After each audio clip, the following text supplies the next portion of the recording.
മനസാകെ നിലാവ് മലയാള ചുണ്ടിൽ മലരോണ പാട്ട്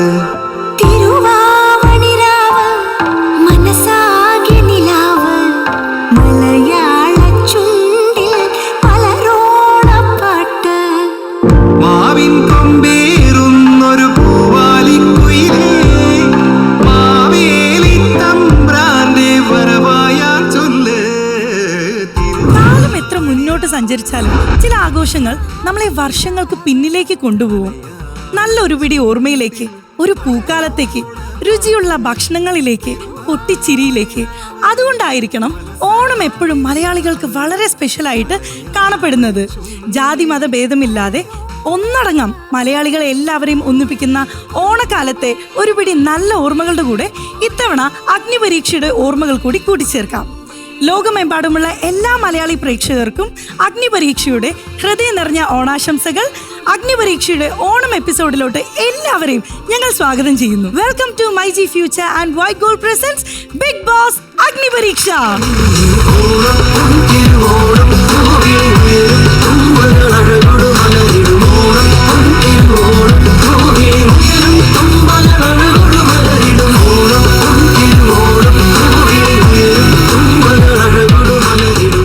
എന്ത് ഭംഗിയാണ് എല്ലാരും കാണാൻ. അടിപൊളി. എല്ലാരും സുന്ദരി സുന്ദരന്മാരായിട്ടുണ്ട്. നമുക്കൊരു കാര്യം ചെയ്യാം, ലോകമെമ്പാടുമുള്ള എല്ലാ മലയാളി പ്രേക്ഷകർക്കും നമ്മളുടെ വക ഒരു ഹാപ്പി ഓണം പറഞ്ഞാലോ? തീർച്ചയായിട്ടും. ഓക്കെ,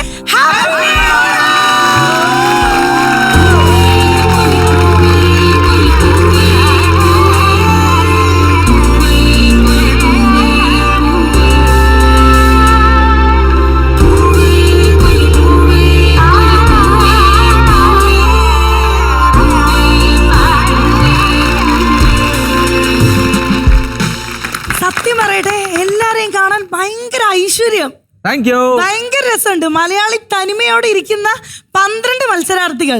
നമ്മുടെ ഓണത്തിന് ഒഴിച്ചുകൂടാൻ പറ്റാത്ത ഒരു 3 കാര്യങ്ങളാണ് മാവേലി, പൂക്കളം, ഓണസദ്യ.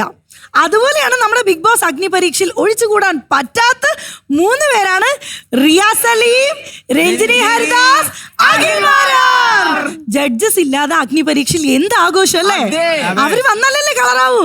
അപ്പൊ നമുക്ക് അവരെ വിളിക്കാം. Yes, let's welcome our honorable judges.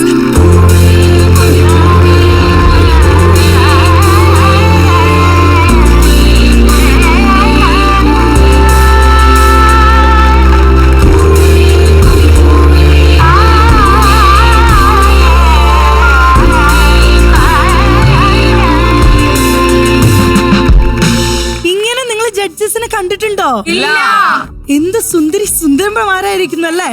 അതെന്താ? അല്ലെങ്കിൽ ഞങ്ങളെ കാണാൻ സുന്ദരി സുന്ദരന്മാരല്ലേ? അല്ലെങ്കിൽ ചേട്ടാ, അഖിലേട്ടൻ കുറച്ച് സെൽഫ് അവെയർ സുന്ദരി സുന്ദരന്മാരാണ്. ഞങ്ങളെ കൂട്ടത്തിൽ ആരാ ഓണസദ്യ? ഓണസദ്യ, ഓണസദ്യ ഇവൻ. ഓണസദ്യ ഇത് എല്ലാം ഉണ്ട്. ഞാൻ അവിയലുണ്ട്, പച്ചടിയുണ്ട്, കിച്ചടിയുണ്ട്, എല്ലാം ഉണ്ട്. ഞാൻ ഭയങ്കര ടേസ്റ്റിയാണ്. അതെ, ടേസ്റ്റിയാണ്. ഏതാ? ഞാൻ മാവേലി. മാവേലി. വാമനൻ. നിങ്ങൾ തമാശയായിട്ട് മാവേലി എന്ന് പറഞ്ഞല്ലോ. നമ്മൾ ഈ ഓണത്തെ കുറിച്ചൊക്കെ പറയുമ്പോൾ മാവേലിയൊക്കെ പറ്റി പറയും. പക്ഷെ ഒരു വലിയ പാഠമുണ്ട് മാവേലിയുടെ ജീവിതത്തിൽ നിന്ന് പഠിക്കാൻ. എന്താണെന്നറിയോ? എന്താ?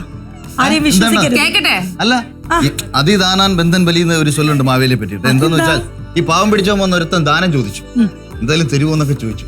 ഇതെല്ലാം കൊടുത്തു. കൊടുത്തവന്റെ അവസ്ഥ എന്തായി? പാതാളത്തിലോട്ട് പോയി. ഏതാണ്ട് എന്റെ അവസ്ഥ അങ്ങനെ.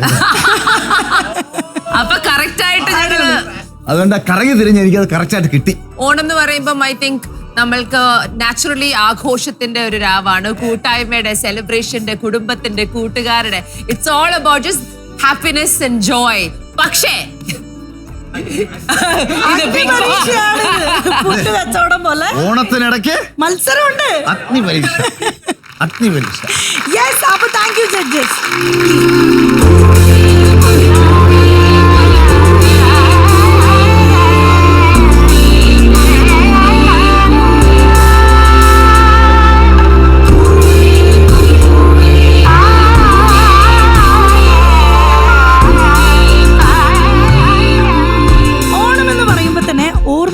ആഘോഷമാണ്.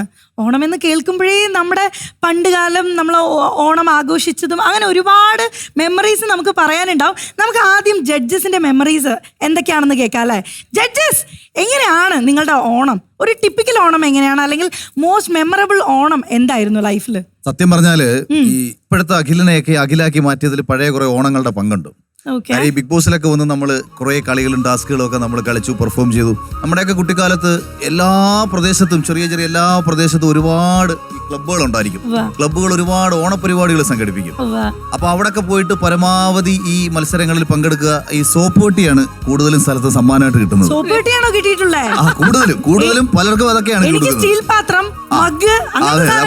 പെട്ടി, സ്റ്റീൽ പാത്രം, മഗ് ഇതൊക്കെ മേടിച്ച് വീട്ടിൽ കൊണ്ടുവരുന്ന ഒരു ആവേശം ഉണ്ടല്ലോ. അപ്പൊ ഇങ്ങനെ ഓരോ സ്ഥലത്തുനിന്ന് ഓടിപ്പോയി അവിടെ മത്സരിക്കണം എന്നുള്ളതാണ്. അപ്പൊ അങ്ങനെ ആ ഒരു മത്സരത്തിന്റെ ഒരു ആവേശവും അവിടെ ജയിക്കണം.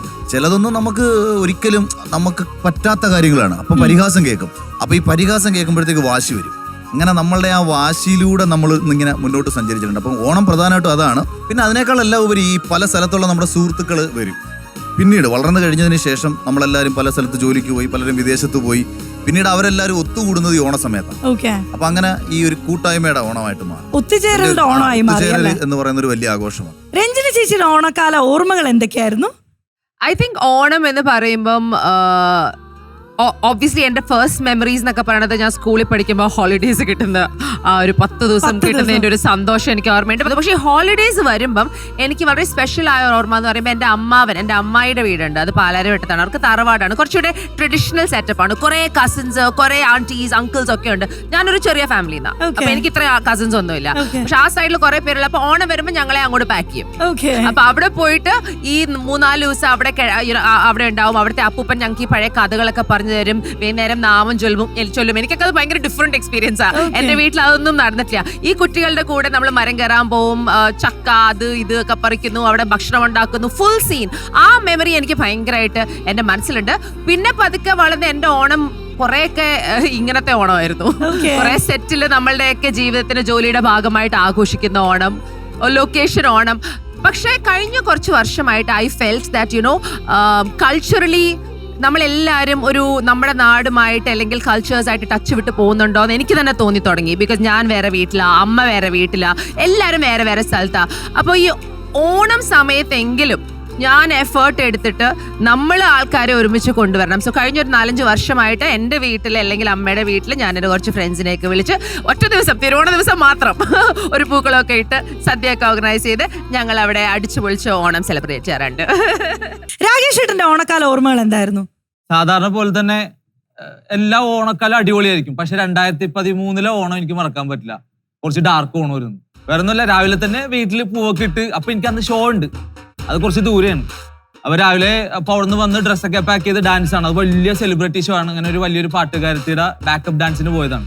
നേരെ അവിടെ ലൊക്കേഷനിൽ ചെന്ന് ഭയങ്കര ക്രൗഡ്, ഒച്ചപ്പാട് ബഹളം. 7 മണിക്ക് തുടങ്ങേണ്ട ഷോ 8-9 തുടങ്ങിയിട്ടില്ല. അപ്പൊ സംഭവം ചോദിച്ചപ്പോഴേക്കും ഈ ആർട്ടിസ്റ്റുകൾക്ക് ഇവര് ഫണ്ട് മുഴുവൻ കൊടുത്തിട്ടില്ല, നല്ല സ്റ്റേജിലേക്ക് കയറുള്ളൂ, പൈസ മുഴുവൻ കൊടുത്തിട്ടില്ല. അപ്പൊ നോക്കിയപ്പോഴേക്കും സ്റ്റേജിൽ ഞങ്ങൾ നോക്കുമ്പോഴേക്കും പാട്ടൊക്കെ തുടങ്ങി, കൊട്ടല് മ്യൂസിക് കേൾക്കുന്നുണ്ട്. ഞാൻ നൈസായിട്ട് പുറകെ നോക്കിയപ്പോഴേക്കും നാട്ടുകാര് ഇത് ചെണ്ട എല്ലാ സാധനവും തല്ലിപ്പൊളിക്കണേ അവിടെ. തല്ലിപ്പൊളി. അപ്പൊ തന്നെ ചേച്ചിയുടെ കോള് പിന്നെ മുന്നോട്ട് രക്ഷപ്പെട്ടോട്ടാന്ന് പറഞ്ഞു. എന്നിട്ട് ഞങ്ങൾ ഈ പുറകൊക്കെ കുത്തിപ്പൊളിച്ച് നേരെ ചാടണത്, അടുത്ത സീനുണ്ട്, ചാടണ നേരെ കണ്ടത്തിലോട്ടാണ്. ഇത്ര കണ്ടം വഴി ഓടണമെന്ന് കേട്ടതെന്ന് ലൈഫിൽ അനുഭവിച്ചു. ഇത്രയും ചെളിക്കാത്ത ചേട്ടാ ഓടിക്കൊണ്ടിരിക്കണത്. ഓടി അപ്പുറത്ത് അക്കരെ വീട്ടിൽ കയറിയപ്പോഴേക്കും വീട്ടുകാര് എന്താണ് ഇവിടെ എന്ത് പണിക്ക് വന്നാണ്? ഞാൻ ചേച്ചി പണിക്ക് വന്നതല്ല, ഡാൻസ് പരിപാടിക്ക് വന്നാണ്. ഇറങ്ങി പോടാ ഇവിടെ, നാട്ടുകാർ വരെ തല്ലിക്കൊല്ലുന്നു. ഇതുപോലുള്ള ഷോ ബിഗ് ബോസ് കഴിഞ്ഞിട്ട് ഇനി ഒരുപാട് കിട്ടട്ടെ. ഇതുപോലത്തെ വേണ്ടത് ഇതാണ് കുറച്ച് ഡാർക്ക് ഓണമായിരുന്നു. പക്ഷെ അത് മറക്കാൻ പറ്റൂല. സോനയുടെ ഓണക്കാല ഓർമ്മകൾ എന്താന്ന് കേക്കട്ടെ. എന്റെ 2024 ഞാൻ എബ്രോഡ് പോകുന്ന സമയത്ത്, അതായത് ഹംഗറിക്ക് പോകുന്ന സമയത്ത്, ഞാൻ ഓണത്തിന്റെ കുറച്ച് ദിവസം മുന്നേ ഇവിടെ നിന്ന് പോയപ്പോൾ എനിക്ക് ഭയങ്കര വിഷമമായിരുന്നു. ഓണം കൂടാൻ പറ്റിയില്ലല്ലോ, ഓണം കൂടിയിട്ട് പോകണം എന്നുള്ളത് ഭയങ്കര ഒരു ആഗ്രഹമായിരുന്നു. പക്ഷെ അവിടെ ചെന്ന് കഴിഞ്ഞപ്പോൾ എനിക്ക് ആരെയും പരിചയമില്ല. ഫോർച്ചുനേറ്റ്ലി ഞാൻ കുറച്ച് മലയാളീസിനെ പരിചയപ്പെട്ടു. അവര് കടയിൽ സാധനം മേടിക്കാൻ വന്നപ്പം എനിക്ക് ഒരു ലുക്ക് കണ്ടപ്പോൾ മലയാളികളാന്ന് തോന്നി. ഞാൻ അങ്ങോട്ട് കയറി സംസാരിച്ച് അങ്ങനെ ഞാൻ അവിടെ കമ്പനിയായി കയറി കൂടി പറ്റി. ലാസ്റ്റ് നമുക്ക് കമ്പനി ഒന്നും ഇല്ലല്ലോ. അപ്പൊ അവിടെ അവര് ഓണം സെലിബ്രേഷനും കാര്യങ്ങളൊക്കെ കണ്ടക്ട് ചെയ്യുന്നുണ്ടായിരുന്നു. അപ്പൊ അവിടെ മസാജ് സെന്ററിൽ മസാജ് ചെയ്യാൻ വരുന്ന ഫോറിനേഴ്സ് ഉണ്ട്, കുറച്ച് ആൾക്കാര്. അപ്പൊ അവര് ഭയങ്കര എക്സൈറ്റഡ് ആയിരുന്നു. അപ്പൊ നമ്മൾ വിചാരിച്ചു ഒരു ചെറിയ ഓണ സെലിബ്രേഷൻ അവരെയൊക്കെ വിളിച്ചിട്ട് സെറ്റ് ചെയ്യാം. സോ അവരെ സാരി ഉടുപ്പിക്കുക, അതുപോലെ നമ്മൾ സദ്യയും കാര്യങ്ങളൊക്കെ വെക്കുക. അപ്പൊ ഞാൻ ഭയങ്കര ഹാപ്പിയായി. കാരണം നമ്മുടെ നാട്ടില് നമ്മുടെ മലയാളികൾ എങ്ങനെ ആ ഒരു ഫെസ്റ്റിവലിനെ മെയിൻറ്റെയിൻ ചെയ്യുന്നു, ആ സെയിം രീതിക്കാണ് അതിന്റെ തനിമ ഒട്ടും കുറയാതെ അതിനെക്കാട്ടിലും ബെറ്റർ ആയിട്ട് അവരവിടെ ആ ഒരു ഒത്തൊരുമ മലയാളികളുടെ എന്ത് അടി വന്നാൽ അടി, പക്ഷേ ഫെസ്റ്റിവൽ വന്നാൽ ഒത്തൊരുമ വേണ്ട സ്ഥലത്ത് ഒത്തൊരുമ. അവിടുന്ന് നേരെ ഞാൻ പിറ്റേ ദിവസം പോളണ്ടിന് പോയി. എനിക്ക് പോളണ്ടിന് പോകണമായിരുന്നു. അവിടുന്ന് ഞാൻ പോളണ്ടിൽ നിന്നപ്പോൾ അവിടെ കുറേ സ്റ്റുഡൻസാ. ഞാൻ അവിടെ ഏറ്റവും മൂത്തത്, ബാക്കി എല്ലാം 18, 17, 19 വയസ്സ് നഴ്സിംഗ് പഠിക്കാൻ വന്ന സ്റ്റുഡൻസാ. അവരും അവിടെ ഭയങ്കര അടിപൊളിയായിട്ടൊരു ഓഡിറ്റോറിയം ഒക്കെ എടുത്ത് ബണ്ണുകളി, കസേരകളി, ചാക്കിലോട്ടം, മുണ്ടൊടുക്കുക, സാരി കൊടുക്കുക, പായസം വെക്കുക, സദ്യ വെക്കുക. സോ സ്റ്റുഡൻസ് എല്ലാം ഭയങ്കര ആക്റ്റീവാണ്. കാരണം അവർക്കൊരു വീടിനെ മിസ് ചെയ്യുന്ന ആ ഒരു സെറ്റപ്പ്, അവർ ആ ഒരു ലോൺലിനെസ് ഇല്ലാതെ എടുക്കുക എന്നുള്ളത് അങ്ങനെ ഒരു അബ്രോഡ് ഓണാണ്. അതാ പറഞ്ഞ മലയാളികളെ എവിടെ ചാടിയാലും 4 കാലിൽ എന്താണ് ചാടുള്ളൂ. ഇന്ന് ഈ വേദിയിലിരിക്കുന്ന ഓരോ മത്സരാർത്ഥിയും ഒരു കാര്യം നമ്മളെ ഓർമ്മിപ്പിക്കുകയാണ്. സ്വപ്നങ്ങൾ കാണാൻ മാത്രം പോരാ, അത് നേടിയെടുക്കാനുള്ള ധൈര്യവും പരിശ്രമവും വേണം. സ്വന്തം കംഫർട്ട് സോൺ വിട്ടിറങ്ങി ഓരോ വെല്ലുവിളിയും നേരിട്ട് അവര് മുന്നോട്ട് പോയിക്കൊണ്ടിരിക്കുക. പക്ഷേ പോരാട്ടം ഈ വേദിയിൽ മാത്രമല്ല, നമ്മളെല്ലാവരുടെയും ജീവിതത്തിലും ഇതുപോലുള്ള അഗ്നിപരീക്ഷകളെല്ലാം ഉണ്ടാവും അല്ലേ?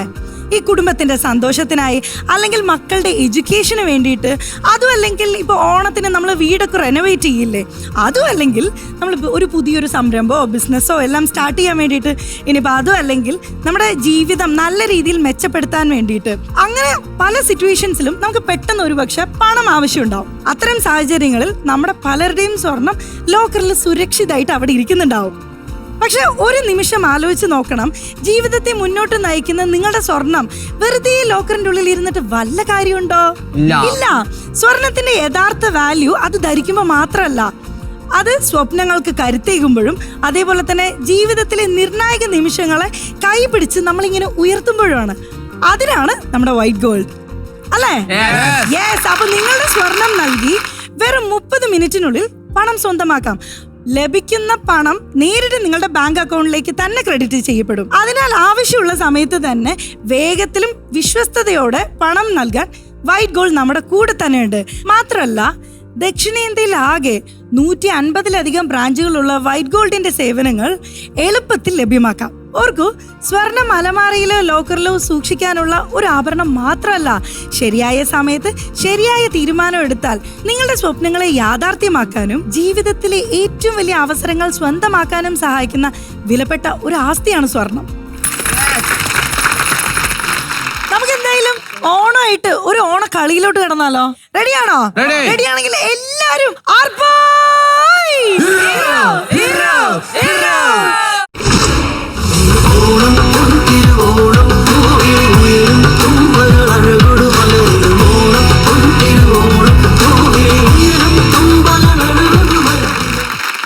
ഞാൻ എൻ്റെ ഒരു കാര്യം പറയട്ടെ. ഞാൻ നാട്ടുമ്പുറമാണേ. അപ്പൊ അവിടെയും നമ്മുടെ അഖിലേട്ടൻ പറഞ്ഞതുപോലെ ഇതുപോലെ കുറേ പരിപാടികളൊക്കെ ഉണ്ടാവും ഓണക്കാലാകുമ്പോൾ. അപ്പൊ എനിക്ക് ഭയങ്കര ഇഷ്ടമുള്ളത് സുന്ദരിക്ക് പൊട്ട് തൊടലാം. അപ്പൊ അതിലെ സുന്ദരിയുടെ പിക്ചർ ചില സമയത്ത് കാവ്യ മാധവന്റെ അല്ലെങ്കിൽ മഞ്ജു ചേച്ചിയുടെ അങ്ങനെയൊക്കെ ആയിരിക്കും. അപ്പൊ നമ്മൾ ഇവിടെയും സുന്ദരിക്ക് പൊട്ട് തൊടലാണ് ചെയ്യാൻ പോകുന്നത്. പക്ഷെ ഇവിടുത്തെ സുന്ദരി ആരാ?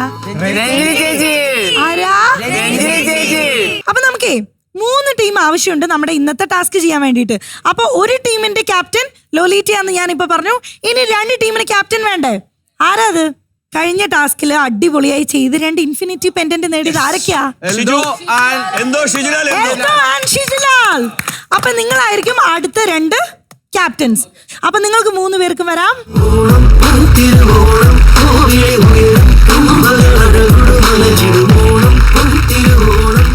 നമ്മള് ഈ ഒരു ടാസ്ക് ചെയ്യാൻ പോകുന്നത് 4 പേരടങ്ങുന്ന 3 ടീം വേണം. സോ 3 ആളെ വിളിക്കാം. ആദ്യത്തെ ഒരാളെ വിളിച്ചോളൂ. രാകേഷ് ചേട്ടൻ വരൂ. ലൊലീറ്റ ആരെ വിളിക്കുന്നത്? ടാഷി. യെസ്. എൽദോ? ഷിബ്ന. ശ്യാമോൻ ചേട്ടൻ. ലൊലീറ്റ. പൂജ ചേച്ചി. എൽദോ? അഫിയ. സോന ചേച്ചി.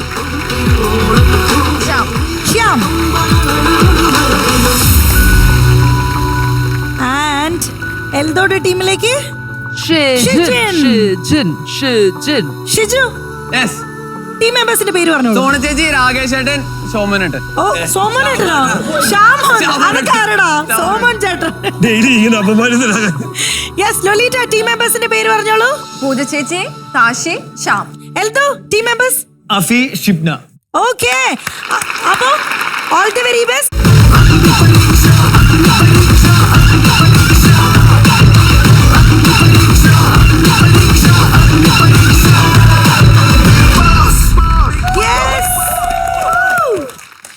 അപ്പൊ ഓണൊക്കെ അല്ലേ? എന്താ വെള്ളംകളിയല്ല, വള്ളംകളി. അപ്പൊ ഇനി ടാസ്ക് ലെറ്റർ വായിക്കാം. ടാസ്ക് ലെറ്റർ വായിക്കാൻ ഞാൻ അഫിയെ വിളിക്കാണ്. അഫിയ വാ.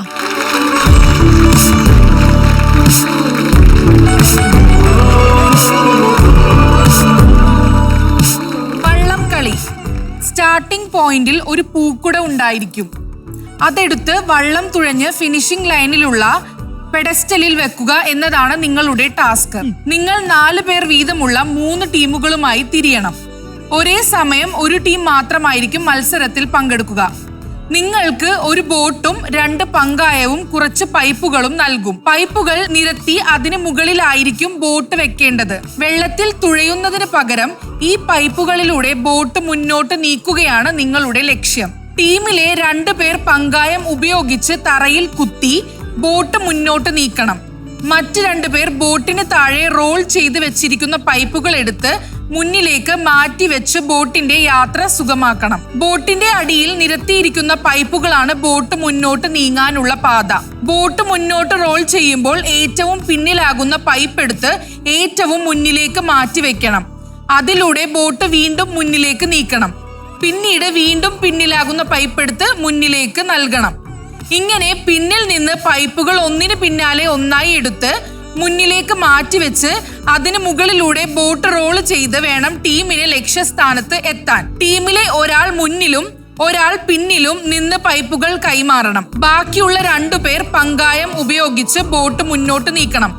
ഏറ്റവും കുറവ് സമയത്തിനുള്ളിൽ പൂക്കുടയുമായി ഫിനിഷിംഗ് ലൈനിലെത്തി പെഡസ്റ്റലിൽ വെക്കുന്ന ടീമായിരിക്കും ഇന്നത്തെ വള്ളംകളിയിലെ വിജയികൾ. Good luck. വള്ളംകളി ടാസ്ക് എല്ലാവർക്കും മനസ്സിലായില്ലേ? മനസ്സിലായി. വെള്ളം കുടിപ്പിക്കാനുള്ള ടാസ്കാ.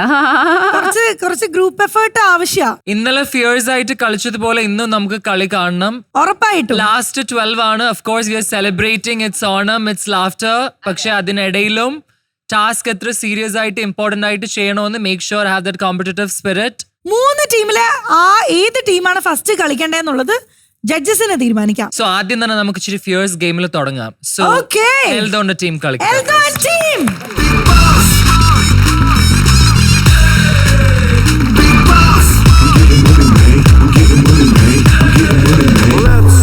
ഗൈസ്, സ്റ്റാർട്ട് ചെയ്യാം. ഓക്കെ, ബസർ സൗണ്ട് കേൾക്കുമ്പോ നിങ്ങൾക്ക് തുഴഞ്ഞു തുടങ്ങാം. 3, 2, 1 ബസർ. പൂക്കോട്ട എടുത്ത് വെച്ചു. യെസ്, വായോ. Good good good good.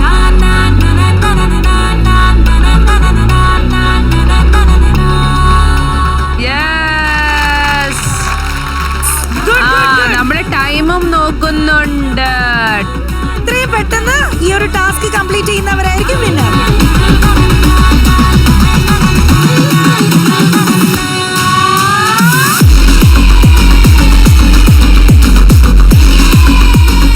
നിന്ന് കടലിൽ നിന്ന് കക്ക വരാതെ തള്ളങ്ങോട്ടെ.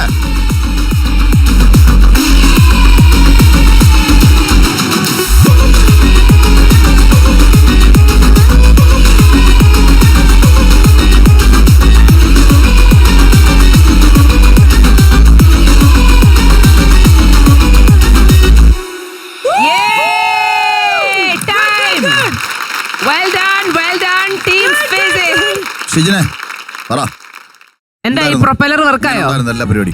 കൊള്ളായിരുന്നു. കുറച്ചുകൂടി ഫാസ്റ്റിൽ വരാൻ പറ്റുമായിരുന്നു. നമുക്ക് ഫസ്റ്റ് സ്റ്റാർട്ടിങ്ങിന്റെ ചെറിയൊരു സ്റ്റാർട്ടിംഗ് ട്രബിൾ ആദ്യം ചെയ്തപ്പോ ചെറുതായിട്ട് നമ്മൾ കുറച്ച് പളിപ്പോയെന്ന് തോന്നി എനിക്ക്.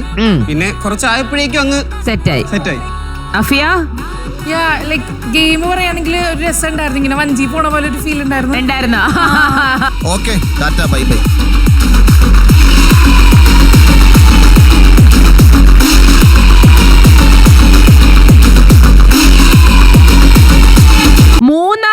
സ്ഥാനത്ത് എത്തിയിരിക്കുന്നത്. 2 മിനിറ്റും 38 സെക്കൻഡും എടുത്ത് ആ വഞ്ചിയിൽ അപ്പുറത്തെത്തിയ ടീം ആരുടെ ടീമാണ്? ഫിസിക്സിന്റെ ടീം.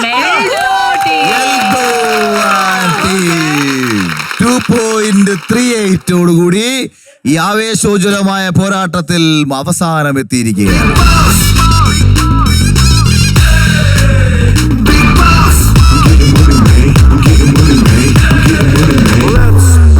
ഇനി നമ്മളുടെ ലൊലീറ്റയുടെ ടീമും ഷിജുലാലിന്റെ ടീമും ആണ് ബാക്കി. Can I tell you, ഇഞ്ചോടിഞ്ച് പോരാട്ടമായിരുന്നോ?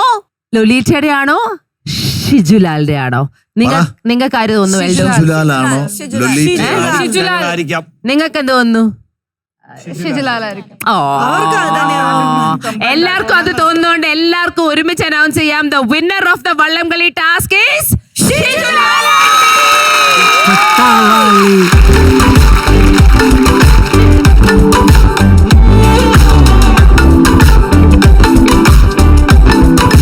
പട്ടാവാളി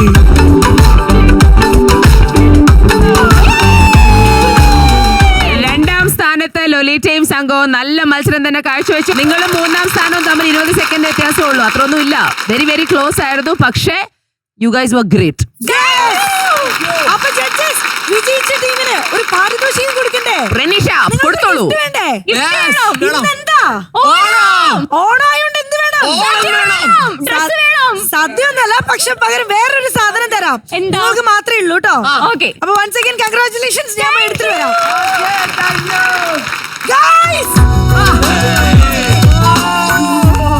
ഓണം ആയോണ്ട് ഫസ്റ്റ് വന്ന ടീമിന്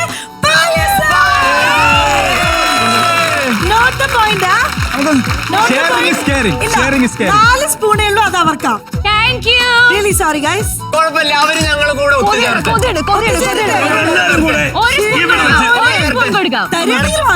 ഈ ഒത്തൊരുമ ബിഗ് ബോസിന്റെ അകത്തേക്ക് പോകുമ്പോഴും വേണം. മാത്രം ഞങ്ങൾ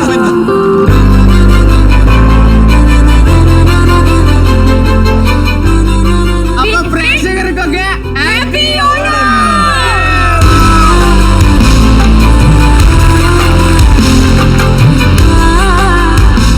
നല്ലൊരു ദിവസമായിട്ട് ഇനി അവര് മാത്രം മധുരം കഴിച്ചു എന്ന് വേണ്ട, എല്ലാവർക്കും ഉണ്ട് പായസം.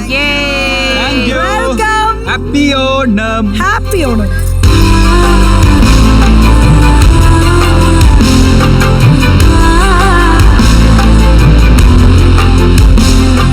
പായസം എങ്ങനെയുണ്ട് ഗൈസ്? കൊള്ളാം. ആരും മിണ്ടാതെ നല്ല ഹാപ്പി ആയിട്ട് എല്ലാവരും ഇരുന്ന് പായസം കുടിക്കുന്നുണ്ട്. സംസാരിക്കാൻ വയ്യ, എല്ലാരും പായസം എൻജോയ് ചെയ്തോണ്ടിരിക്കുക.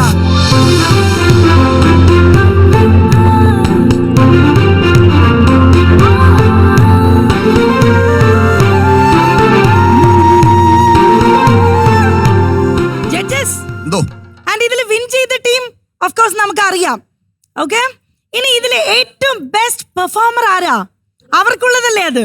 ഏറ്റവും ബെസ്റ്റ് പെർഫോമർ അത് നിങ്ങൾ തന്നെ പറ. ഗ്രൂപ്പായിട്ട് നിങ്ങൾ ഡിസ്കസ് ചെയ്തിട്ട് ഒരാളുടെ പേര് പറഞ്ഞോളൂ. 2 ടീമും കളക്റ്റീവ്. ഷാമോൻ, നിങ്ങളോ? രാകേഷ് താനല്ലേടോ ആ ടീമില്? താൻ പറഞ്ഞോളൂ. ഷിജുലാൽ അങ്ങോട്ട് പറഞ്ഞു കൊടുക്കണ്ട, അവർക്ക് അവരുടെ ഒപ്പീനിയൻ അവർ പറഞ്ഞോളൂ. പറഞ്ഞോ. 2 ടീമിനും ഏക അഭിപ്രായം, ഏക കണ്ടേനെ പറയൂ. ഞങ്ങളുടെ ടീം പറയുന്നത് ഷാമോൻ ആണ് ഏറ്റവും കൂടുതൽ എഫേർട്ട് ഇട്ടു. പുള്ളിക്കാരൻ നന്നായിട്ട് എഫേർട്ട് എടുത്ത പോലെ പുള്ളി ഭയങ്കരമായിട്ട് കൺട്രോൾ ചെയ്തത് പോകുന്ന പോലെ എനിക്ക് തോന്നി പേഴ്സണലി. അല്ല, നമ്മളത് ഒബ്സർവ് ചെയ്തപ്പോഴത്തേക്ക് ആ ഗെയിം മൊത്തം ഷാമോന്റെ കയ്യിൽ തന്നെ ആയിരുന്നു. ആ വഞ്ചി പോണത് ഷാമോന്റെ ബോഡി വെയിറ്റും പുള്ളിക്കാരന്റെ ഹാൻഡ് പവറും. അപ്പൊ നിങ്ങൾ അനൗൺസ് ചെയ്തോളൂ, ഇന്നത്തെ ഓണം സ്പെഷ്യൽ എപ്പിസോഡിൽ നമ്മളുടെ ഇൻഫിനിറ്റി പെൻഡന്റ് കിട്ടുന്നത് ആർക്കാണ്? ഷാമോൻ.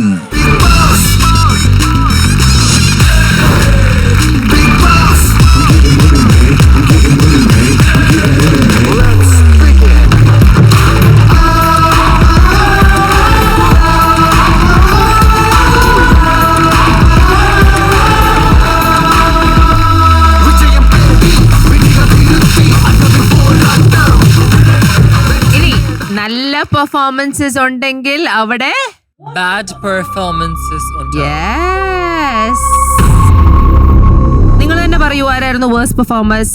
ടീമായിട്ട് ഡിസ്കസ് ചെയ്ത് ഓരോരുത്തരും പറഞ്ഞോളൂ ഓരോ ടീമിലെ ബാഡ് പെർഫോമേഴ്സ് ആരായിരുന്നു എന്ന്. വിന്നിംഗ് ടീമിനും പറയാം, ലൂസിംഗ് ടീമിൽ നിന്ന് ബാഡ് പെർഫോമേഴ്സ് ആരായിരുന്നു എന്ന്. നിങ്ങൾ 2 ടീമിൽ നിന്നും പറയൂ. ആദ്യം വിന്നിംഗ് ടീമിൽ നിന്ന് പറയൂ. ഷിബിന ചേച്ചി, നമ്മൾ ഫസ്റ്റ് സ്ട്രാറ്റജൈസ് ചെയ്യുമ്പോൾ തന്നെ ഞാൻ പറഞ്ഞൊരു കാര്യമാണ്, നമുക്ക് ഫസ്റ്റ് പോകേണ്ട കാര്യമുണ്ടോ. അപ്പൊ എൽദോ ചേട്ടൻ ഫിസിക്സ് ബയോളജി എന്നൊക്കെ പറഞ്ഞിട്ട് കുറച്ച് റീസൺ തന്നു. അപ്പോൾ എൽദോ ചേട്ടൻ പറയാൻ നമ്മൾ തോറ്റാണെങ്കിൽ ഫുൾ ബ്ലെയിം ഞാൻ ഏറ്റെടുക്കുന്നുള്ളത് പറഞ്ഞിട്ടുണ്ടായിരുന്നു പുള്ളി. സോ ആ ഒരു റീസണിൽ പിന്നെ പുള്ളിക്കാരൻ പറഞ്ഞ ഒരു ഇതിൽ പിന്നെ എനിക്ക് നമ്മൾ രണ്ടാമത് പോയിരുന്നെങ്കിൽ കുറച്ചുകൂടി നമുക്ക് സ്ട്രാറ്റജി യൂസ് ചെയ്ത് നമുക്ക് കുറച്ചുകൂടി നന്നായിട്ട് കളിക്കായിരുന്നു. പക്ഷെ ഞാനല്ലേ ചൂസ് ചെയ്തത്, എൽദോ സ്വയം ചൂസ് ചെയ്തല്ലോ. I chose. But before that Eldho ചേട്ടൻ പറയാൻ നമുക്ക് ഫസ്റ്റ് കളിക്കാം. പക്ഷെ അത് ഞാൻ കേട്ടില്ല, ഞാൻ ഇൻഫ്ലുവൻസ്ഡ് ആയതുമില്ല. I wanted you guys to go, അതുകൊണ്ട് നിങ്ങൾ പോയതാ. ബട്ട് സ്റ്റിൽ എൽദോ ചേട്ടന്റെ പ്ലാൻ ഇതായിരുന്നു. നിങ്ങൾ പറഞ്ഞോളൂ, നിങ്ങളുടെ ടീമിലെ വേഴ്സ്റ്റ് പെർഫോമർ ആരാണ്? ഇല്ല, എല്ലാരും ഒരേപോലെ എഫേർട്ട് ഇട്ടു. അങ്ങനെ 4 പേരും ഒരേപോലെ ഔട്ട് ഹൗസിലാ. അതെ, ഒരാളെ പറഞ്ഞു വിട്ടോ. ബാ, പെട്ടെന്ന് പറ. Discussion ഒന്നും നടക്കുന്നില്ല. പെട്ടെന്ന് പറ, അല്ലെങ്കിൽ ഞങ്ങൾ ഒരാളെ എടുക്കും. അല്ലെ 4 പേരെ എടുക്കാം. ആർക്കും തീരുമാനിക്കാൻ പറ്റുന്നില്ല, ക്യാപ്റ്റനെ വിട്. ഇല്ല അവര് തന്നെ പറയട്ടെ, അത് അത്ര നിലപാടില്ലാതെ ഉണ്ടോന്ന് എനിക്കറിയാം. ഓഫ് കോഴ്സ് സിങ്ക്രണൈസ്ഡ് ആയിരുന്നു, പക്ഷെ അല്ലെങ്കിൽ 4 പേരും പോവും. 5, 5, 4, 3, 2. ലൊലീറ്റ കയറിക്കോ. ഇങ്ങോട്ട് വരൂ. എനിക്ക് ക്വിക്ലി 3 പേര് റീസൺ തരാവോ? Don't waste much time, quickly. Why Lolita? Lolita എന്ന് പറഞ്ഞത് നമ്മള് ഈ ടാസ്ക് എടുക്കുമ്പോ അതിനിടയിൽ എനിക്ക് തിരിഞ്ഞു കാണാൻ പറ്റിണ്ടായിരുന്നില്ല. പക്ഷെ താഷി പറയണ്ടായിരുന്നു ലോലിറ്റ കറക്റ്റ് ചെയ്യെന്ന് ഇങ്ങനെ പറയുന്നുണ്ടായിരുന്നു. അപ്പൊ അവിടെ എന്തോ ഒരു മിസ്റ്റേക്ക് വന്നിട്ട് ലോലിറ്റയ്ക്ക് പവർ കൊടുക്കാൻ പറ്റാത്ത പോലെ ആയിട്ടാണ് താഷി പറയണ പോലെ എനിക്ക് തോന്നിയത്. അതൊരു മിസ്റ്റേക്ക് മാത്രമേ ഉള്ളൂ, ബാക്കിയെല്ലാം കൊണ്ടും ഞങ്ങൾ അടിപൊളിയായിട്ട് ചെയ്തെന്നാണ്. ചെറിയൊരു പോയിന്റ് മാത്രമാണ് എനിക്ക് അത് പറയാനുള്ളൂ. നിങ്ങൾ പറയൂ, 2 ടീമിൽ നിന്ന് ഒരാള്. വേറെ 2 പേര്. ഈ ടീമിൽ നിന്ന് ഷിബിന.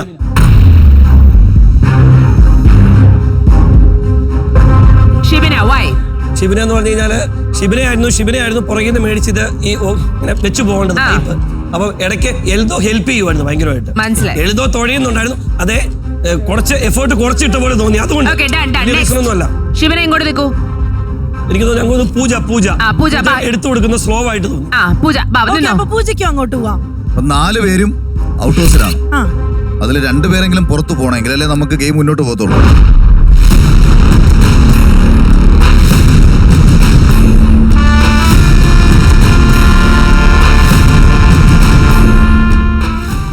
പക്ഷെ മലയാളികളെല്ലാം ആഘോഷിക്കുന്ന ഈ ദിവസത്തിൽ ഇവിടെ നിന്ന് ആരെയും പറഞ്ഞുവിടാൻ ഞങ്ങൾക്ക് ഉദ്ദേശമില്ല എന്നുള്ള ഒറ്റ കാരണം കൊണ്ട് 4 പേരും സേഫ്.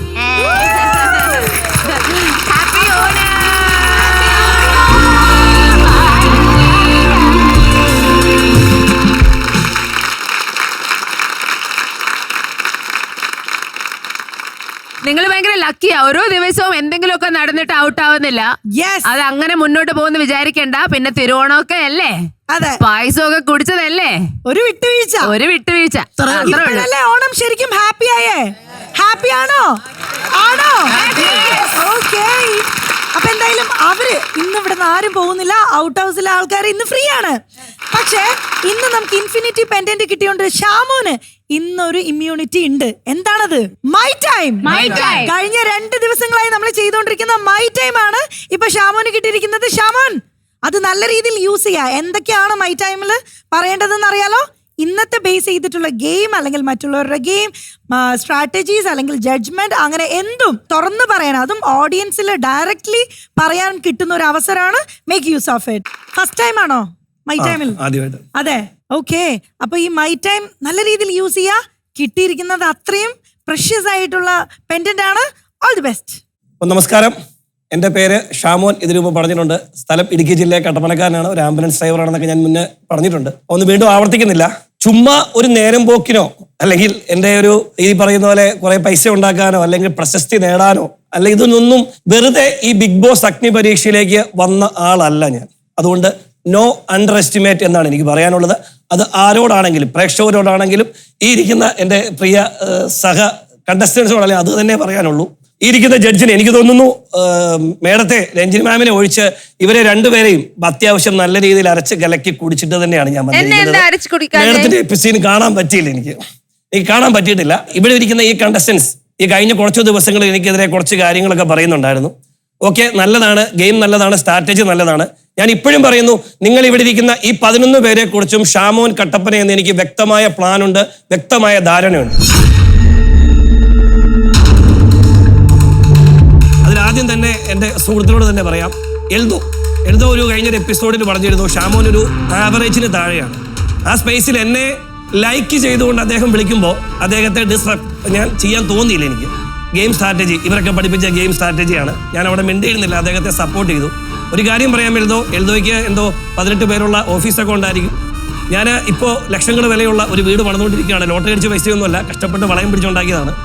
അപ്പോൾ വീട് പണി നിർത്തി വെച്ചിട്ടാണ്, തേപ്പ് തീർന്നു, അത്യാവശ്യം നല്ല വീടാണ്, റോഡ് സൈഡാണ്, ഹൈവേ റോഡാണ്, മേടിച്ചിട്ടാണ് വന്നത്. വീട്ടുമുറ്റത്ത് ഒരു ഓട്ടോറിക്ഷ, ഒരു കാറ്, 2 സ്കൂട്ടി, CC ഒന്നുമില്ല.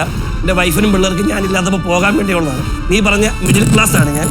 വൈഫിൻ്റെ അക്കൗണ്ടിലും ഏതാണ്ട് 4,50,000 രൂപ ഇട്ടിട്ടാണ് വന്നത്. അതായത് 120 ദിവസം കഴിഞ്ഞ് ഇവിടുന്ന് കപ്പുമായിട്ട് പോകുമ്പോൾ അതുവരെയുള്ള ചെലവിനുള്ള പൈസ, അതും ഈ പറയുന്ന പോലെ കടം മേടിച്ചൊന്നുമല്ല കയ്യിലുണ്ടായിരുന്നു. അപ്പോൾ അത് മനസ്സിലാക്കണം. നീ ഉദ്ദേശിക്കുന്ന എല്ലാവരെയും ഈ മിഡിൽ ക്ലാസ് എന്ന് ജഡ്ജ് ചെയ്യരുത്. ഓക്കെ, അത്രേ ഉള്ളൂ. പിന്നെ ഇവിടെ ഇരിക്കുന്ന ബാക്കി പൂജ വന്നപ്പോൾ തന്നെ എനിക്ക് തോന്നിയിരുന്നു, പൂജ ഫസ്റ്റിലെ നല്ല കണ്ണിങ് കൊടുത്തിരുന്ന ഒരു മൂവ്മെന്റ് ഇഷ്ടപ്പെട്ടു. ലൈക്ക് ഈ കൂട്ടത്തിലുള്ളതിൽ ഒരു ഹൗസ് വൈഫ് നീയാണ്, അവരെ കുറിച്ച് സംസാരിക്കാൻ നിനക്ക് പറ്റും, പക്ഷെ കുറച്ചുകൂടെ നീ ഒന്ന് കയറിയാൽ ഓക്കെ. ഷിബിന നല്ല പ്ലേ ഗെയിമൊക്കെയാണ്, പക്ഷെ പ്രത്യേകിച്ചൊന്നുമില്ല. ഷിബിന ഒരാളെ ടാർഗറ്റ് ചെയ്യുന്ന ഇത്രേ ഉള്ളൂ. എന്തെങ്കിലും പറഞ്ഞു കഴിയുമ്പോൾ ചോദിക്കും, നമ്മളൊന്ന് തിരിച്ച് മറുപടി പറഞ്ഞാൽ ഇത്രയേ ഉള്ളൂ, നിങ്ങൾ ഇത്രയേ ഉള്ളൂ, നിങ്ങൾ എന്തിനാണ് ട്രിഗർ ആകുന്നത്? ആ ഒരു ആറ്റിറ്റ്യൂഡാണ്. Like it. അതെല്ലായിടത്തും വർക്കാകത്തില്ല. പിന്നെ അഫിയാനാസ് കൊള്ളാം. അഫിയാനാസ് നല്ല ആക്റ്റീവായിട്ടുണ്ട്. ഒരു നെഗറ്റീവ് ഞാൻ തപ്പിയിരിക്കുകയാണ്, ഞാൻ പിടിക്കും, നമുക്ക് നോക്കാം. അപ്പോൾ എൽദോ, നമ്മൾ ഇന്നലെ പറഞ്ഞ കാര്യങ്ങളൊക്കെ എൽദോയുടെ സ്ട്രാറ്റജിയൊക്കെ ആയിട്ട് എൽദോ മുന്നോട്ട് പോകും, ബാക്കി നോക്കാം. ഷിജിനെ എനിക്ക് ഭയങ്കര പേഴ്സണലി ഇഷ്ടമുള്ള ഒരാളാണ്. പക്ഷേ ഷിജിൻ ഗെയിമിൽ മാത്രം ആക്റ്റീവ് ആണെന്ന് തോന്നുന്നു. കുറച്ചുകൂടെ ഷിജിൻ നന്നായിട്ട് കളിച്ചിരുന്നത്. അതുകൊണ്ടാണ് ഇന്നലെ എല്ലാവരും കൂടെ ടാർഗറ്റ് ചെയ്തത്. അങ്ങനെയാണ്, ഒരാളൊന്ന് വീക്കായി കഴിഞ്ഞാൽ താഴെ പോവും. അത് തന്നെയാണ്. ലോലിറ്റ എനിക്ക് തോന്നുന്നു ഒരു നല്ലൊരു ജെന്റിൽ വുമൺ കളിക്കാനുള്ളൊരു ശ്രമമുണ്ട്. കാർഡ് നല്ലതാ, കളിച്ചു തുടങ്ങിക്കോ. താഷി തുടക്കത്തിലെ ഒരു സൂപ്പർ ഹീറോ ആയിട്ടൊക്കെ എനിക്ക് തോന്നി. ഇപ്പോൾ ഇച്ചിരി ഡൗൺ ആണ്. സാരമില്ല, നമുക്ക് കയറി വരാനുള്ള കാലിബർ ഉണ്ട്. പിന്നെ നമ്മുടെ മച്ചാനെ ഓളം മാത്രമല്ല ബിഗ് ബോസ് എന്നാണ് എനിക്ക് തോന്നിയിട്ടുള്ളത്. മച്ചാൻ ഇച്ചിരി ഓളം കൂടുതലുണ്ട്, പക്ഷേ ഇറ്റ്സ് ഫൈൻ. നിങ്ങളെ ഞാൻ ജഡ്ജ് ചെയ്തുകൊണ്ടിരിക്കുകയാണ്. എനിക്ക് നല്ലൊരു കോമ്പറ്റീറ്ററായിട്ട് എനിക്ക് തോന്നുന്നുണ്ട്. പിന്നെ ഷിജിലാൽ കുറച്ചുകൂടെ സംസാരത്തിൽ കുറച്ചുകൂടെ ശ്രദ്ധിച്ചാൽ മതി. സമയമില്ലാത്തതുകൊണ്ടാണ് പടപടപടാന്ന് പറഞ്ഞു പോകുന്നത്. പിന്നെ നീ ഒന്നും പേടിക്കണ്ട. ഞാൻ ഇന്ന് രാവിലെ നിന്നോട് പറഞ്ഞിരുന്നു, ബി പോസിറ്റീവ്, എന്ത് വന്നാലും നോക്കുക. നിനക്ക് നീ ഇന്നലെ വന്ന കാര്യം കഴിഞ്ഞു. ഇതിലും വലിയ ഒരുപാട് നമ്മുടെ ലാലേട്ടനൊക്കെ എടുത്ത് അലക്കിയ ആളുകളൊക്കെ ഉണ്ട്. അവരൊക്കെ ഇന്ന് സൂപ്പർ സ്റ്റാറുകളൊക്കെ നടപ്പുണ്ട് വെളിയിൽ കൂടെ, ഇവിടെയല്ല. അപ്പോൾ അതുകൊണ്ട് അതൊന്നും ടെൻഷൻ ഇല്ല. ഇതൊക്കെ അങ്ങനെയാണ്. ശ്യാമിനോട് എനിക്ക് വ്യക്തിപരമായിട്ട് എനിക്ക് നിന്നെ ഇഷ്ടമാണ്. പക്ഷേ നീ ഇവിടെ വന്നിരിക്കുന്ന ഒരു കമ്മ്യൂണിറ്റി ഉണ്ട്. നീ ഇന്ന് വരെ ഈ കമ്മ്യൂണിറ്റിയെ കുറിച്ച് ഇവിടെ സംസാരിച്ച് ഞാൻ കേട്ടിട്ടില്ല. അതിനുവേണ്ടി കിട്ടിയ അവസരത്തെ നീ ഉപയോഗിച്ചതായി കണ്ടിട്ടില്ല. സോ നിനക്ക് സംസാരിക്കാൻ സമയമുണ്ട്. ഈ ഇരിക്കുന്ന റിയാസ് സാർ, അദ്ദേഹം ആ കമ്മ്യൂണിറ്റിക്ക് വേണ്ടി വളരെ ശക്തമായി വാദിച്ചൊരു വ്യക്തിയാണ്. അതുകൊണ്ട് തന്നെ അദ്ദേഹത്തിന്റെ സംസാരം എന്നെ പോലുള്ള ഒരുപാട് ആളുകളുടെ ചിന്തകളെ മാറ്റിമറിച്ചിട്ടുണ്ട്. അതുകൊണ്ട് അത്തരത്തിൽ നിന്നിൽ നിന്നൊരു ഫയർ ഞാൻ പ്രതീക്ഷിക്കുന്നു. അതില്ല എങ്കിൽ വേണ്ട, ഓക്കെ സെറ്റ്, ബാക്കിയുള്ള കണ്ടസ്റ്റന്റ് വന്ന പോലെ പോട്ടെ. അതുകൊണ്ട് എന്നെ അണ്ടർ എസ്റ്റിമേറ്റ് ചെയ്യണ്ട. ഞാൻ ഇവിടെ വന്നിട്ടുണ്ടെങ്കിൽ കപ്പ് തൂക്കിയിരിക്കും. ഇനി അതല്ല എന്നുണ്ടെങ്കിൽ ഷാമോൻ വീഴണം. ഇന്നലെ വീണുപോയ പോലെ വീണുപോയാൽ ഞാൻ പരാജയപ്പെടുത്തൊന്നുമില്ല. കാരണം എൻ്റെ 15 വർഷം മുന്നേ ഈ ഏഷ്യാനെറ്റിൽ വന്ന് കരഞ്ഞുകൊണ്ട് ഒഡീഷയിൽ കിട്ടാതെ ഇറങ്ങിപ്പോയ ഞാൻ 20 വർഷങ്ങൾക്ക് ശേഷം ഇവിടെ നിന്ന് സംസാരിക്കുന്നുണ്ടെങ്കിൽ that's so success. I am success Shamon. എൻ്റെ ഭാര്യയ്ക്കും എൻ്റെ മക്കൾക്കും എൻ്റെ അമ്മയ്ക്കും അഭിമാനിക്കാൻ തക്ക ഒരു മകനായി, ഭർത്താവായി, അച്ഛനായി ഞാൻ വന്നു കഴിഞ്ഞിരിക്കുന്നു. പക്ഷേ എന്ന് കരുതി നോ സ്കിപ്പ്. ഇവരുടെ കൂട്ടത്തിൽ 1ാം നമ്പറായിട്ട് ആ ഹൗസിനുള്ളിൽ ഞാൻ കയറിയിരിക്കും എന്ന് മാത്രമേ പറയാവുള്ളൂ. നന്നായി ചെയ്തു ഷാമോൻ. എസ്പെഷ്യലി മറ്റുള്ള കണ്ടസ്റ്റൻസിനെ കുറിച്ചിട്ടുള്ള അവലോകനം വാസ് ഗുഡ്. എസ്പെഷ്യലി എനിക്ക് തോന്നുന്നു സമയത്ത് തിരിച്ചു കൊടുക്കാൻ പറ്റാത്തത് ഇപ്പൊ തിരിച്ചു കൊടുക്കാനായിട്ട് മീ ടൈം യൂസ് ചെയ്തതിൽ സന്തോഷം. തുടക്കവും നടുഭാഗവും അവസാനവും ഉള്ളത് കൊണ്ടും അതിനൊരു പൂർണ്ണത ഉള്ളത് കൊണ്ടും വി ആർ സാറ്റിസ്ഫൈഡ്. എൽദോന് കൊടുക്കാൻ കാര്യമായിട്ട് മനസ്സിൽ വെച്ചിരുന്നത് കൊടുത്തിട്ടുണ്ട് എന്ന് വിചാരിക്കുന്നു. രാകേഷിനാണോ ഇവിടെ ഏറ്റവും സ്ട്രോങ് കോമ്പറ്റീറ്റർ ആയിട്ട് വിചാരിക്കുന്നത്? രാകേഷിന്റെ ശരിക്കുള്ള ക്യാരക്ടർ ഞാൻ കണ്ടിട്ടില്ല. ഓളം മാത്രമേ കണ്ടിട്ടുള്ളൂ. അദ്ദേഹത്തിന്റെ നിലപാടുകൾ എത്രത്തോളം ആണെന്ന് എനിക്കറിയില്ല. ആദ്യത്തെ ഇൻട്രൊഡക്ഷൻ എനിക്ക് തോന്നുന്നു രാകേഷ് ചേട്ടൻ ആദ്യത്തെ എനിക്ക് ആ 20 പേരിൽ കാണാൻ പറ്റിയിട്ടില്ല. രാകേഷ് ചേട്ടൻ കയറിയ ആ റൗണ്ട് ഞാൻ ഇല്ലായിരുന്നു. അപ്പോൾ അദ്ദേഹത്തെ ഒരു ഇൻട്രൊഡക്ഷൻ എനിക്ക് ഇതുവരെ കിട്ടിയിട്ടില്ല, അദ്ദേഹത്തിന്റെ ബാക്കി ബാലൻസ് എന്താണെന്നുള്ളത്. പിന്നെ ആള് ഭയങ്കര എങ്ങനെ പെരുമാറുന്ന ഒരു ഐഡിയ കിട്ടുന്നില്ല. ഉള്ള കാര്യം പറയണമല്ലോ. ശ്യാമിനെ കുറിച്ചിട്ട് എന്താണ് പറഞ്ഞത്? What is your major disappointment about Shyam ഇവിടെ വന്നിട്ട് ശ്യാം പറഞ്ഞിരുന്നു എന്റെ ചെറുപ്പത്തിൽ അനുഭവിച്ചിരുന്ന, അല്ലെങ്കിൽ നമ്മളിപ്പോ കാണുന്നതാണ് സ്ത്രീ പുരുഷൻ ട്രാൻസ്ജെൻഡർ. പിന്നെ മറ്റൊരു ഘടകമുണ്ട് LGBTQ, അത് പറയുമ്പോൾ ഒരുപാട് പോകണം. അപ്പോൾ ഈ ട്രാൻസ്ജെൻഡർ അല്ലേ മറ്റുള്ളവ. അപ്പൊ ഇവൻ പറഞ്ഞിട്ടുണ്ട് ഇവന് പിന്നെ സ്ത്രീകളുടെ രീതിയിൽ അവന്റെ ഒരു സംസാരമോ അല്ലെങ്കിൽ അവന്റെ രീതി വന്നപ്പോൾ സ്കൂളുകളിൽ നിന്നൊക്കെ അവന് ഒരുപാട് ബുദ്ധിമുട്ട് നേരിട്ടുണ്ടെന്ന് പറഞ്ഞപ്പോൾ എനിക്ക് പേഴ്സണലി ഹേർട്ടായി. ഞാൻ അവനെ ഒന്ന് ഹഗ് ചെയ്തൊരു വ്യക്തി കൂടിയാണ്. പക്ഷെ അവൻ പിന്നീട് ഈ ഷോയിൽ അതിനെക്കുറിച്ച് സംസാരിച്ച് കേട്ടിട്ടില്ല. അവൻ അത്രയും ഇഫോർട്ട് ആയ ഒരു വ്യക്തിയാണെങ്കിൽ, അവന് ഹേർട്ട് ആയിട്ടുണ്ടെങ്കിൽ അവൻ എന്തുകൊണ്ട് ഇവിടെ സംസാരിക്കുന്നില്ല? I have an answer to it, പക്ഷേ it's not my place to answer. So ശ്യാമിന് എന്താ പറയാനുള്ളത്? എനിക്ക് പറയാനുള്ള കാര്യം, ഷാമോൻ ചേട്ടൻ വ്യക്തമായിട്ട് അത് മനസ്സിലാക്കിയിട്ടില്ല. പിന്നെ എന്തിനാണ് താങ്കൾ എന്നെ വന്ന് കെട്ടിപ്പിടിക്കണ്ടായേ? അതെനിക്ക് ഇപ്പൊ എനിക്കത് നീ അനുഭവിച്ചൊരു വേദന എനിക്ക് അവിടെ വെച്ച് നീ പറയുന്നു. നീ എന്തുകൊണ്ട് അതിനെ കുറിച്ച് ഇത്രയും വലിയ ഷോയിൽ വന്നിട്ട് അതിനെക്കുറിച്ച് സംസാരിക്കുന്നില്ല എന്നുള്ളതാണ് എന്റെ ചോദ്യം. ഞാൻ സംസാരിക്കട്ടെ, അലക്കി വെളുപ്പിക്കണ്ട. ഞാൻ പറഞ്ഞൊരു കാര്യം, ഞാനൊരു കമ്മ്യൂണിറ്റിയുടെ പേരോ LGBT ഞാൻ അതിനൊക്കെ റെസ്പെക്ട് ചെയ്യുന്നുണ്ട്. ഞാൻ പറഞ്ഞ കാര്യം, കുറെ കുട്ടികൾ ഇപ്പോഴും കമ്മ്യൂണിറ്റി എന്താന്ന് പോലും അറിയില്ലാത്ത കുട്ടികൾ അനുഭവിക്കുന്ന വേദനയാണ് ഞാൻ പറഞ്ഞത്. അവിടെ വന്നിട്ട് ഞാൻ കമ്മ്യൂണിറ്റിനെ പറ്റി പറയണമെങ്കിൽ അതിന് എഗെയിൻസ്റ്റ് ആയിട്ട് ഇവിടെ ആര് പറഞ്ഞാലും ഞാൻ അതിന് എഗെയിൻസ്റ്റ് ആയിട്ട് സംസാരിക്കും. അങ്ങനെയാണെങ്കിൽ അഭിരാം പറഞ്ഞപ്പോ നിങ്ങൾ എന്തുകൊണ്ട് പ്രതികരിച്ചില്ല? ഷാമോൻ ഒരു കാര്യം പറഞ്ഞോട്ടെ, അത് അവന്റെ തീരുമാനം. ഷാമോൻ എന്തിനാണ് അവൻ എന്ത് പറയണമെന്ന് തീരുമാനിക്കുന്നത്? അതുപോലല്ല, എല്ലാവരുടെയും റെസ്പോൺസിബിലിറ്റി അല്ല ബാക്കിയുള്ളവർക്ക് സ്പോക്ക് പേഴ്സൺ ആയിട്ട് ഷോയിൽ വന്ന് എല്ലാം തോളിൽ പേരി ബാക്കിയുള്ളവർക്ക് പഠിപ്പിച്ചു കൊടുക്കണം. അത് പ്രതീക്ഷിക്കരുത്. ചോയ്സ് ആണ്. ചില ആൾക്കാർക്ക് ചെയ്യണം തോന്നി ചെയ്യുന്നില്ല. അല്ല ഇത് ഒരു കാര്യം കൂടി ക്ഷാമ അല്ല, ഇതിനകത്തൊരു പ്രശ്നമില്ല. ക്ഷാമിന് സമയമുണ്ട്, അപ്പൊ സംസാരിച്ചോളൂ. നിങ്ങളെ പഠിപ്പിച്ച് നിങ്ങളെ മാറ്റിയെടുക്കാൻ വേണ്ടിയിട്ടല്ല, ഞാൻ നിങ്ങളിൽ ഒരാളായിട്ട് നിങ്ങളുടെ ഒപ്പം നിന്ന് കളിക്കാനാവുന്നതാണ്. അതനുസരിച്ച് നിങ്ങൾ എന്നെ അക്സെപ്റ്റ് ചെയ്യുകയാണെങ്കിൽ അതായിരിക്കും നിങ്ങൾ പഠിക്കുന്ന രീതിയിൽ നിന്ന് എനിക്ക് തോന്നുന്നത്. അങ്ങനെ തന്നെയാണ്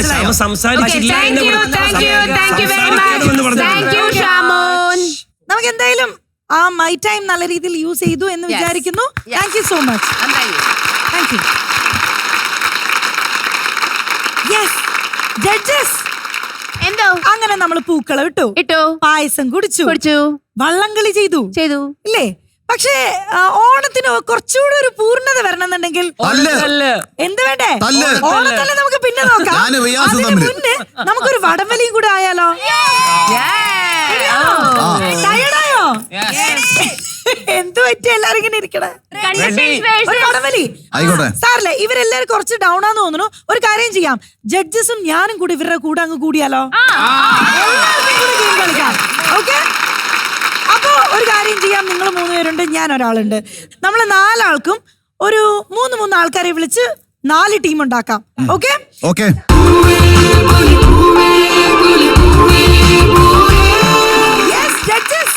അപ്പൊ ദേ വടം വലിക്കാൻ നമുക്കൊരു ടീമിന് വേണ്ടേ?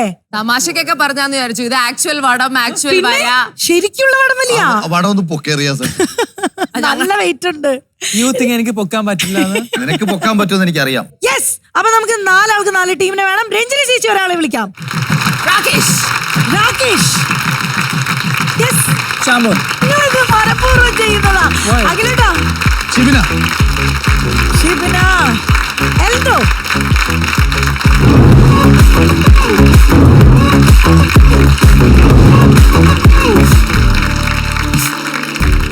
സോ എന്റെ ടീം മെമ്പേഴ്സ് വരുന്നത് എൽദോ, ലൊലീറ്റ ആൻഡ് പൂജ. എന്റെ ടീം എന്ന് പറയുന്നത് ഷിബിന, ഷിജൻ, ശ്യാം, ഷിജുലാൽ, ഷാമോൻ ആൻഡ് സോന. ആൻഡ് ഞങ്ങളുടെ മനോഹരമായ team Tashi, Rakesh and Afiya. Okay, ഇനി അടുത്ത ടാസ്ക് എന്താണെന്ന് വെച്ചാൽ ആരാരുമായിട്ട് കോമ്പീറ്റ് ചെയ്യാൻ പോകുന്നു? എനിക്ക് പറ്റില്ല, എനിക്ക് റിയാസ് മതി. എനിക്ക് റിയാസിനെ വേണം. അത് പറ്റില്ല, എനിക്ക് റിയാസിനെ വേണം. അവര് പവർഫുൾ. ഇല്ല, എനിക്ക് അങ്ങനെ നിങ്ങൾ ചൂസ് ചെയ്തിട്ട് നമുക്ക് പിന്നെ ചൂസ് ചെയ്യാം. ഇല്ല, എന്തൊരു റിയാസ് ചൂസ് ചെയ്യൂ. യെസ്, എല്ലാവർക്കും റിയാസിന്റെ ടീമിനെ വേണം. പക്ഷെ അഖിൽ ചാലഞ്ച് എടുത്തതുകൊണ്ട്, since I trust my team, we are going against Akhil Marar. Okay, make me proud. obviously the match is between you and me, അല്ലേ? കാണാം. യെസ്, അപ്പൊ നമുക്ക് ആദ്യം ഇവരുടെ ഗെയിം കാണാം. 3, 2, 1 buzzer. വീരോടിനി നീളും കാലിടരാതുശിരും തീയായി വരവായി വിടാരതിരേ കാണാൻ പോയവരൊക്കെ പറഞ്ഞവടം വലി കണ്ട കയ്യിൽ ഞരമ്പ് വലിഞ്ഞി തടിഞ്ഞൊരു കണക്ക് പിടിച്ചത് കണ്ട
കാണാൻ പോയവരൊക്കെ പറഞ്ഞ വടം വലി കണ്ട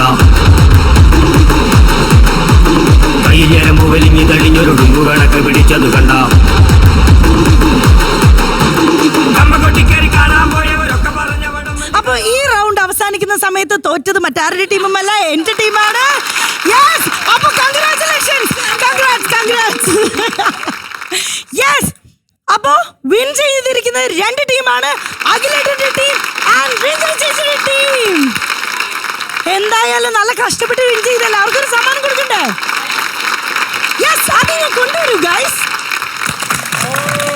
യെസ്, അങ്ങനെ വാശിയേറിയ പോരാട്ടത്തിൽ വാശിയൊക്കെ ഉണ്ടായിരുന്നോ? വാശി ഉണ്ടായിരുന്നു, പക്ഷെ വിജയിച്ചില്ല. വാശി ഉണ്ടായിരുന്നെങ്കിലും ഞങ്ങളുടെ രണ്ടുപേരുടെ ടീം വിജയിച്ചില്ല. പക്ഷെ വിജയിച്ച ടീമായ അഖിൽമാരുടെ ടീമിനും രഞ്ജിനി ചേച്ചിയുടെ ടീമിനും ഒരു സമ്മാനം കൊടുക്കാൻ പോവാണ്.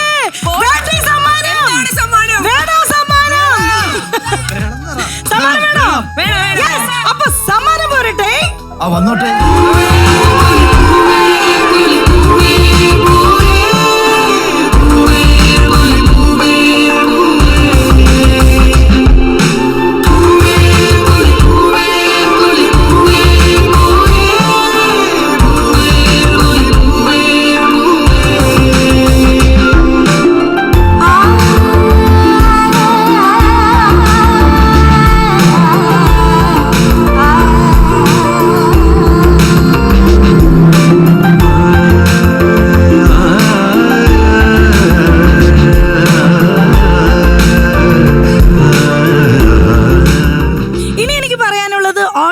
നിങ്ങളോടാണ്.